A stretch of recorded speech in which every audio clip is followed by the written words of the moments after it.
Hi and welcome to Driver's Seat. In 1989, Vauxhall announced at the Geneva Motor Show that it was going to make a super saloon in partnership with Lotus no less. In 1990, this hit the streets. It's the Vauxhall Lotus Carlton.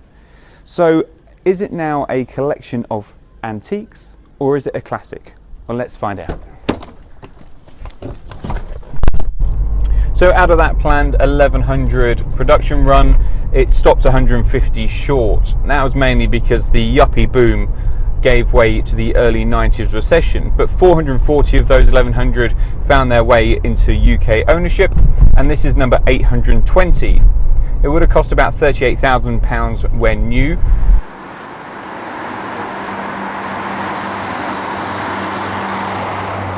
So Lotus's involvement in this was a little bit more than just lending its name to Vauxhall and whacking on a couple of badges. They took the 3-litre V6 petrol engine and made it bigger to 3.6 litres. That gave it 377 brake horsepower and 419 pound-foot of torque, thanks to twin turbochargers that were fitted. All that power then meant this thing could get from standstill to 60 miles an hour in 5.4 seconds, which is still very fast by today's standards. And it would push on to 176 miles an hour, making it the world's fastest super saloon, exactly what Vauxhall had said they were going to do. There was so much mid-range acceleration it could see off a Porsche 911 and a Ferrari 348 in a Vauxhall. Not content to leave it there, Vauxhall then borrowed parts from the rest of the GM brand. So this got a ZF 6-speed manual gearbox straight out the Corvette and a slip differential from the Holden Commodore. You can't just jump in this car and drive it like you would a modern day sports saloon. You need to treat it with respect. This is a sledgehammer. The power delivery is not exactly consistent and linear, so there are surge points. Max torque arrives at 3,800 RPM and max power's at 5,800. And as you go through that rev range, you can feel the difference in pull. There's definitely an extra surge as you go up it. And in fact, the harder you rev, the faster this thing goes. It's just quite phenomenal. It's a completely different way of feeling power coming through an engine. Vauxhall had entertained the idea of making this all-wheel drive, but when they started to look into developing it, realised it cost too much.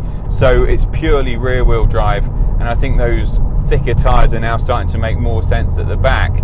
But you're so aware in anything other than bone-dry conditions that you've got 377 brake horsepower going through those fat rear tyres. It just wants to spin up, it wants to go sideways. And in fact, you can pull out of a junction feeling quite calm and not really giving it much, and the rear tyres are still spinning well down the road. The 6-speed gearbox is pretty clunky and there's a long throw to it, and matched to all that is a clutch which is like going to the gym for the biggest workout for your left calf of all time. Well, Lotus weren't satisfied with this just being fast in a straight line. If it was going to wear a Lotus badge, it was going to handle like one as well. So they took the self-leveling suspension from the Senator and fettled with the multi-link rear suspension already fitted on the Carlton. That was to give it better high-speed stability and improved dynamics. They then tuned the power steering to be more direct and more responsive. To finish the ensemble, 17-inch alloys were fitted, and the ones at the back are much bigger and actually wear the same tyre of a Lotus Esprit.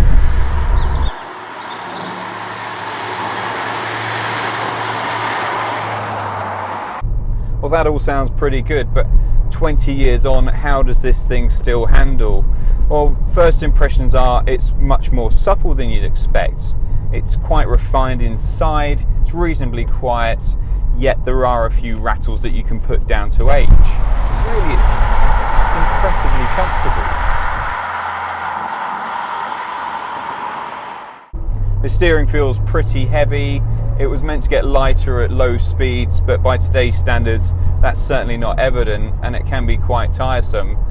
There's it's well weighted throughout, but when you initially turn into the corner, there's not a lot of bite, so you have to really commit to steering through the corner until the front wheels bite in and you get the line you want. But it's surprisingly accurate. Now, where this car still rules the road is through its engine. Those figures don't let it down. It's super fast and it's amazingly flexible. So you'll be sat on the motorway in 5th or 6th gear. It'll be ticking over at 1500 revs per minute. So it becomes very, very quiet. You can pull from 1st gear hard up to 40 miles an hour, or you can sit in 4th and go to some very low speeds and use that torque to really raise up to the national speed limit again. It's incredibly flexible. But what you're not prepared for is the shove this thing gets. It just pulls and pulls and pulls. And we'll show you now. Drop down a gear and it just erupts. It completely comes to life. You're shoved back in your seat and this thing just takes on a completely new character. And suddenly that ability to be the fastest super saloon in the world is in no doubt at all. In cars half this age, you can feel that they're getting tired, that the suspension brushes have seen better days and it just doesn't really want to commit to corners anymore. But this thing handles really flat. It's really very impressive.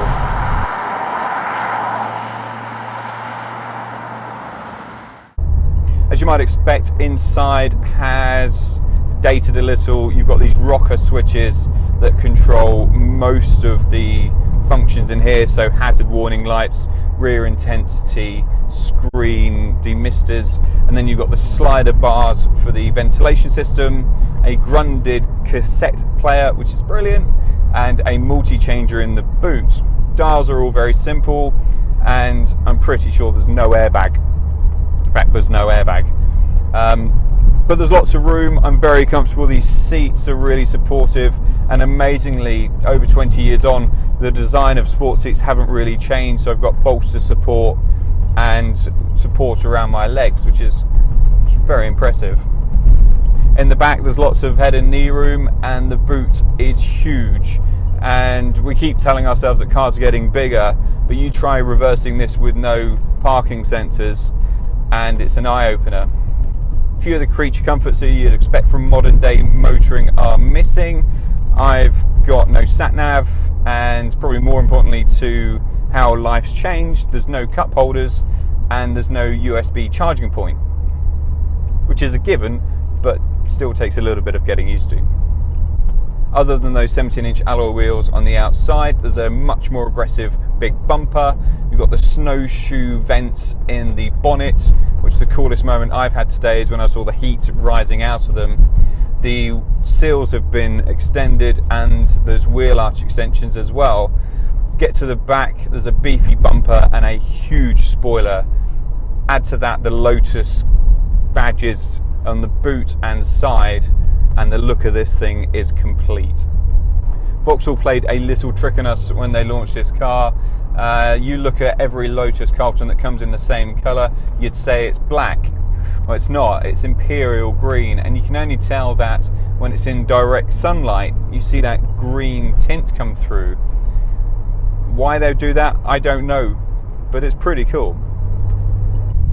Against the standards of modern cars, it's really surprising how thin the pillars are. In fact, that really helps with visibility, as does these huge windows. You get back into a car that you think's got good visibility, that's been recently made, and it just doesn't compare. It's quite staggering, really. But all those things are there for safety now: rollover protection, crash protection. So I don't fancy having a crash in this, but I can see it coming. There's a real sense of drama in the Lotus Carlton, from those rear wheels wanting to slip and slide all over the place, from the supercharged and turbos whining in front of you, the exhaust note. There's a boom that's always through the cabin that reminds you what is lying beneath. And there's a real sense of pride and joy to driving this car. I feel very honoured to have got the opportunity. And with that, you also know it's a national treasure, so you're desperate not to bin it and to do anything wrong.